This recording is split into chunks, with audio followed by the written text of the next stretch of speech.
Drugs case విచారణ నిమిత్తం SIT అధికారుల ముందుకు ఇంటి నుంచి బయలుదేరాడు పూరి జగన్నాథ్. అయితే పూరి జగన్నాథ్తో పాటు అతని కుమారుడు ఆకాష్, తమ్ముడు సాయి శంకర్ కూడా ఉన్నట్టు తెలుస్తోంది. ముందుగా అడ్వకేట్తో బయలుదేరతాడు పూరి జగన్నాథ్ అనుకున్నాం, కానీ కుమారుణ్ణి తమ్ముడిని ఎందుకు వెంట తీసుకొస్తున్నాడు అనేది చూడాల్సింది. ప్రస్తుతం ఇంటి నుంచి బయలుదేరాడు. నాంపల్ ఎక్సైజ్ కార్యాలయం దగ్గరికి చేరుకోబోతున్నారు టాలీవుడ్ డైరెక్టర్ పూరి జగన్నాథ్. ఈ డ్రగ్స్ కేసులో కీలకమైన వ్యక్తిగా సిట్ అధికారులు పూరి జగన్నాథ్ని భావిస్తున్నారు. సో పూరి జగన్నాథ్ మొదటగా విచారణకు హాజరు కాబోతున్నారు. ఇతనిచ్చే సమాధానాలు బట్టి ఇంకా ఎవరెవరి పేర్లు బయటకు వస్తాయి, ఇంకా ఏ విషయాలు బయటకు తెలియబోతున్నాయి అనేది మనం చూడాల్సింది. పూరి వెంట కుమారుడు ఆకాష్, తమ్ముడు సాయి శంకర్ కూడా ఉన్నారు.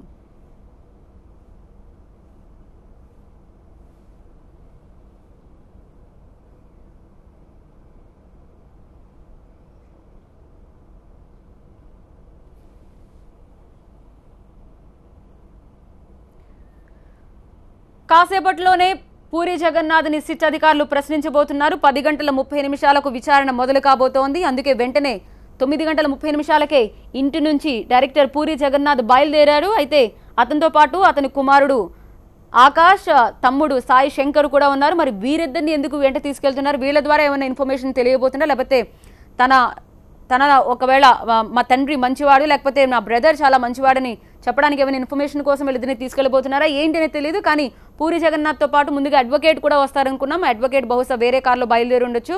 పూరి జగన్నాథ్తో మాత్రం అతని కుమారుడు ఆకాష్, తమ్ముడు సాయి శంకర్ ఇంటి నుంచి బయలుదేరినట్టుగా తెలుస్తోంది. మా ప్రతినిధి విజయ్ మనకి లైవ్లో అప్డేట్స్ అందించడానికి సిద్ధంగా ఉన్నారు. విజయ్, అడ్వకేట్ అండ్ పూరి జగన్నాథ్ వస్తారనుకున్నాం, కానీ వీళ్ళిద్దరు తనతో పాటు కుమారుడు అండ్ తమ్ముడు కూడా రావడాన్ని ఎలా చూడాలి? ఏం చెప్పబోతున్నారు వాళ్ళు కూడా?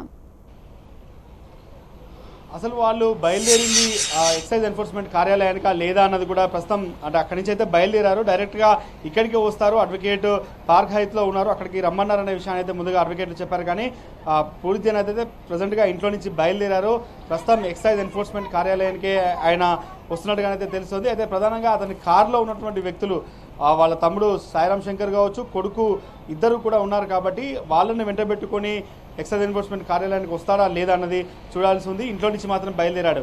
ఇప్పటికే 10:30 లోపు అంటే 10:30 తర్వాత విచారణకు హాజరు కావాల్సి ఉంటుంది. కాబట్టి ఇదే ఆఫీస్లో ఉన్నటువంటి 5th ఫ్లోర్లో ఎక్సైజ్ అండ్ ఎన్ఫోర్స్మెంట్ కార్యాలయం లోపల ప్రస్తుతం విచారణ జరగనుంది. ఆ విచారణ కోసం ఇప్పటికే అంటే అతనికి నోటీస్ ఇచ్చిన తర్వాత వస్తానని కూడా ఒప్పుకున్న తర్వాత ఈరోజు అతన్ని విచారించడం కోసం అన్ని విషయాలు కూడా ఏ క్వశ్చన్స్ అడగాలి, వాటికి సంబంధించిన డీటెయిల్స్ అన్ని కూడా ఇప్పటికే సేకరించారు. అయితే ఇప్పుడు పూరి జగన్నాథ్ అక్కడి నుంచి బయలుదేరాడు కాబట్టి డైరెక్ట్గా ఎక్సైజ్ ఎన్ఫోర్స్మెంట్ కార్యాలయానికి వచ్చినాక ఇక్కడ ఉన్నటువంటి సిట్ బృందం వాళ్ళని విచారిస్తుంది. ప్రస్తుతం ఎన్ఫోర్స్మెంట్ కార్యాలయం దగ్గర పోలీసులు కూడా ఏర్పాటు చేశారు. ఎందుకంటే ఒక రకంగా పూరి జగన్నాథ్ వచ్చిన తర్వాత పెద్ద ఎత్తున ఈ విషయం అంటే మీడియాలో కూడా పెద్ద ఎత్తున వస్తుంది కాబట్టి కొంతమంది చూడడానికి వస్తారు. దాంతోపాటుగా ఎక్సైజ్ ఎన్ఫోర్స్మెంట్ లోపలికి ఎవరిని రానివద్దన్న ఉద్దేశంతోనైతే ప్రస్తుతం పోలీసులు బందోబస్తు కూడా ఏర్పాటు చేశారు. మహిళా పోలీసులను కూడా ఏర్పాటు చేసినటువంటి పరిస్థితి కనిపిస్తుంది.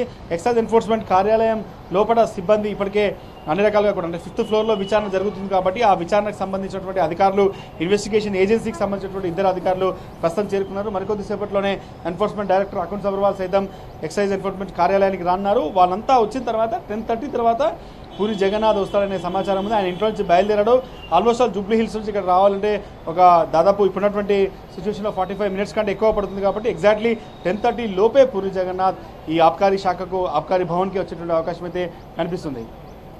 రైట్, కానీ వాళ్ళిద్దరు అంటే తనతో పాటు ఫ్యామిలీ మెంబర్స్ ఉన్నారంటే నిజంగానే ఒకవేళ ఒక డౌట్ అయితే వ్యక్తమవుతుంది, నిజంగానే వస్తున్నారా, అసలు రాకుండా కూడా మేనేజ్ చేయొచ్చా, రావాల్సిందేనా విచారణకి? పూరి జగన్నాథ్ కూడా రావాల్సిందేనా? విజయ్,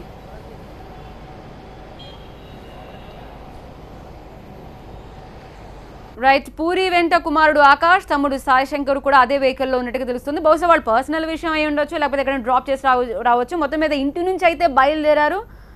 నాంపల్లి చేరుకోవాలి. జూబ్లీ హిల్స్లో ఉన్న తన నివాసం నుంచి నాంపల్లి చేరుకోవడానికి సమయం పడుతుంది కాబట్టి ట్రాఫిక్ నిమిత్తం కాస్త త్వరగానే బయలుదేరినట్టుగా తెలుస్తోంది. సో పూరి జగన్నాథ్ విచారణకి హాజరవుతాడా లేదా అనేది కూడా మనం చూడాల్సింది. కానీ మ్యాక్సిమం హాజరు అవ్వాల్సిందే అని అధికారులు ఖచ్చితంగా చెప్పడంతో పూరి జగన్నాథ్ 10 గంటల 30 నిమిషాలకు ఈ విచారణలో పాల్గొని ఏ ఇన్ఫర్మేషన్ అధికారులకు అందజేయబోతున్నాడు? అంటే కెల్విన్తో ఉన్న సంబంధాలని అంగీకరిస్తాడా, లేకపోతే ఇంకా వేరే కారణాలు ఏమైనా చెప్తారా? అటువంటప్పుడు అధికారులు ఆ సమాధానాలని ఎలా దేంతో పోల్చబోతున్నారు? వాళ్ళ దగ్గర ఆల్రెడీ కాల్ డేటా ఉంది కాబట్టి పూరి జగన్నాథ్ ఒకవేళ నిరాకరిస్తే ఆ కాల్ డేటాకు సంబంధించిన ఇన్ఫర్మేషన్ అంతా కూడా ఒకవేళ కాల్ డేటాలో ఉన్న మాటల సందర్భాన్ని సంభాషణలను వినిపిస్తే అప్పుడు మరింత ఇరుక్కుపోయే అవకాశం ఉంటుంది. కాబట్టి పూరి జగన్నాథ్ ఏ ఇన్ఫర్మేషన్ చెప్పబోతున్నాడు అనేది మనం చూడాల్సి ఉంటుంది. విజయ్ ఆల్రెడీ బయలుదేరారని తెలుస్తోంది, కానీ పూరి జగన్నాథ్ అడ్వకేట్ సంబంధించి అంటే ఆల్రెడీ అడ్వకేట్ కూడా అక్కడికి చేరుకున్నారా? దానికి సంబంధించిన ఇన్ఫర్మేషన్ మీ దగ్గర ఉందా? పూరి జగన్నాథ్ అడ్వకేట్ ఇప్పటివరకైతే ఎక్సైజ్ ఎన్ఫోర్స్మెంట్ కార్యాలయానికి అయితే రాలేదు. ఆయన వెంట పెట్టుకొని వస్తాడన్న సమాచారం మాత్రం ఉంది.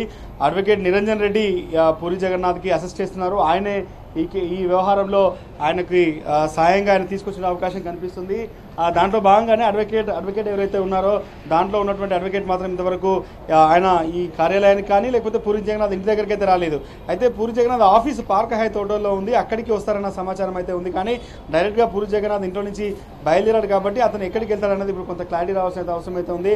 10:30 తర్వాత ఆయన ఈ సిట్ కార్యాలయానికి రావాలి.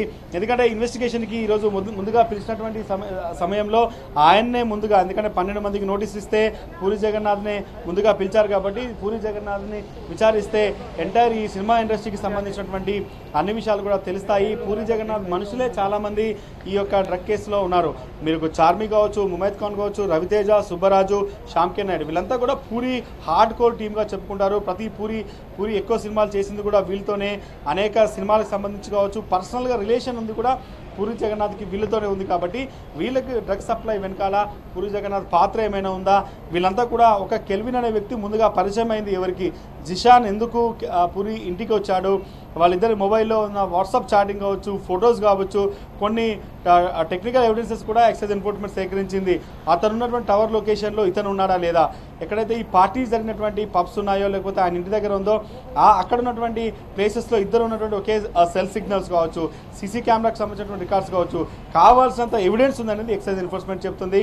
మేము ఖచ్చితంగా పిలుస్తున్నామంటే మా దగ్గర సాక్ష్యాలు ఉన్నాయి కాబట్టి పిలుస్తున్నాం, దానికి ఆయన సమాధానం ఏం చెప్తారనేది తెలిస్తేనే పూర్తి స్థాయిలో ఈ కేసుకు సంబంధించిన పాత్ర ఆయన ఎంత మేరకు ఉంది, ఆయన నిజంగా డ్రగ్స్ వాడాడా లేదా అనేది బయటపడుతుంది. లేకపోతే డ్రగ్స్ సప్లయర్గా ఉన్నాడా అనేది కూడా ఆయన ద్వారానే చాలామందికి వెళ్ళింది అనేది తెలుస్తుంది. కాబట్టి పూర్తిగా ఇన్వెస్టిగేషన్ చేస్తే ఆయన విషయాలు చెప్తే మాకు ఈ కేసు ఇన్వెస్టిగేషన్ ఈజీ అవుతుంది అనేది ప్రస్తుతానికైతే ఎక్సైజ్ ఎన్ఫోర్స్మెంట్ అధికారులు అయితే చెప్తున్నారు. 5వ ఫ్లోర్లో ఇప్పటికే సిద్ధం చేశారు. ఎన్ఫోర్స్మెంట్కి సంబంధించినటువంటి సిబ్బంది ఎవరైతే అధికారులు ఇద్దరు ఉన్నారో సిట్కి సంబంధించినటువంటి ఇద్దరు అధికారులతో పాటుగా ఎక్సైజ్ ఎన్ఫోర్స్మెంట్ డైరెక్టర్ అటు అకున్ సబర్వాల్ సైతం అతన్ని విచారించేటటువంటి అవకాశం కనిపిస్తుంది. రైట్, పూరి జగన్నాథ్ ఇంటి నుంచి బయలుదేరుతున్న దృశ్యాలు మనం చూస్తున్నాం, కారులో ఎక్కుతున్న దృశ్యం మనకు కనిపిస్తోంది.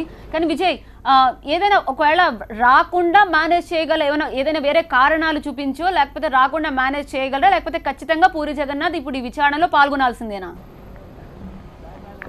ఖచ్చితంగా పూరి జగన్నాథ్ విచారణలో పాల్గొనాల్సిందే. ఎందుకంటే ఆయనకి ఇచ్చినటువంటి నోటీస్ ఏది ఉందో NDPS 67 యాక్ట్ ప్రకారంగా ఇప్పుడు నమోదైనటువంటి 3 కేసులకు సంబంధించిన వ్యవహారంలో కొంత ఇన్ఫర్మేషన్ కావాల్సి ఉందనేది వాళ్ళు నోటీసులో పేర్కొన్నారు. నోటీసు కూడా మనం చూసినప్పుడు చాలా స్పష్టంగా అర్థమైంది.